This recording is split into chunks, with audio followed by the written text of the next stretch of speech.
دي daaroodku ay isaaqnacay muujiyaan oo ay sidaa ugu sii dhiganaadaan dirta iyo hawiyaha intooda kale isaaq jacayl badan bay muujinayaan waxaan imaan doonto Soomaaliya ha go'do anaba dhahayn oo laa yaa isaaq ay garaadadu dhahaan de wax kale ka sii foo ka sii xajisan yaa ka dhalan doonto waxaasna waxa weeye laakiin waxay la tahay sidii hadda dadka qaar wax u wadaan kullu taba waagi hore isaaq waa la weeraray oo waa la dulmiyay guryaha lagala baxayo iyagu waxba ogeyn nacayb baa lagu abuuro nacaybka lagu abuurana maanta waxa ka dhashay inay calanka sameystaan lacagta sameystaan dastuurka sameystaan halka tagaan ay dhahaan annagu Soomaali marna Soomaa hadda hadii lagu celiyo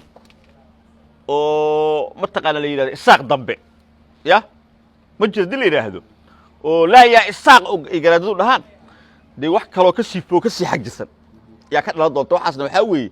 isaaqu iminka inaga ku dhagelin Soomaa waxay wataan waxaan lahayn la kala tagi mayo la kala go'i mayo aan lahayn Soomaa iga qora hadii daaroodku ay isaaqnacay muujiyaan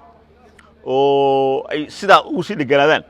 dirta iyo hawiyaha intooda kale isaaq jacayl badan bay muujinayaan waxaan imaan doonto Soomaaliya ha go'do anaba dhahayn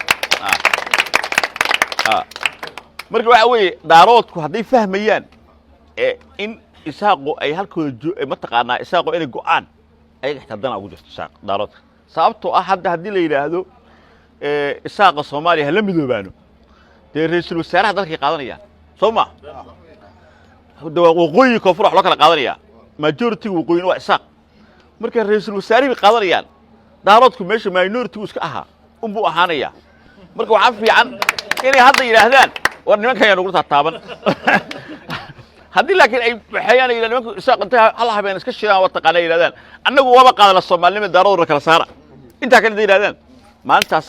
ra'iisul wasaare dambe iyo xil sare iyo madaxweyne iyo ugu dambayso maalin hawiya iska fuul maalin isaaq iska fuul maxaa la sameyn markaa hay waxba lama sameeyo hay mid kale waxay istaaroodku aad ma taqaana u garaacayaan aad ma taqaana u mashquulsan Djibouti soo dal madax balan ma Ismaaciil Umar Geelmiya haduu Soomaaliland taageero Ismaaciil Umar Geel bari hore aqoonsi qaadanay marka waxa uu shaqo ku lahayn ku garaacayaan odagi oo irnimayna u haystaan dirnimo ninka waa dir magacaas dir iyo waa ciise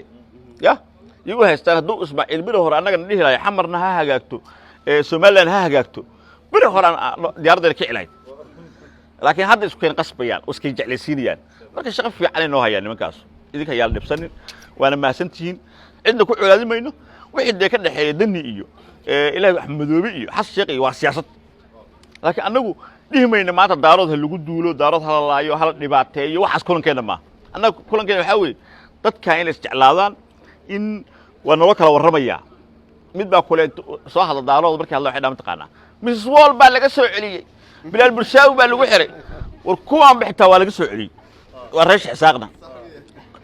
maanta kan ninka musabbiix oo soo horjeeda waa nin reesh xisaaqa marka xukuumad meesha ka dhisan oo ilaashanaysa qadiyadeeda ya oo boqor Ismaan Buurmado taqaanin ka xani badan ma taqaanin ya ninka xani badan ma taqaanin ninka furfur badan ma taqaanin waa ninka heshiisiye Cabdullaahi Yuusuf Cadda Muuse waa ninka Muammar al-Qadaafi oo boqornimada taajka u saaray di haddana maanta waa asaga Muuse haya laakiin micnaheedu ma aha marka laa yaa isaaq la maqlo inay si haysa karaan isma haysa karaan mar haddii laa yaa isaaq maqasho isaaq ma jiro waxay ka macna tahay marka xagga laga dagaalo bari in gabdhaha quruxda badan hortiida oo biyo faqasho oo yiraahdo dimbi bay gasho calankayga waato waxa soo xigay moogta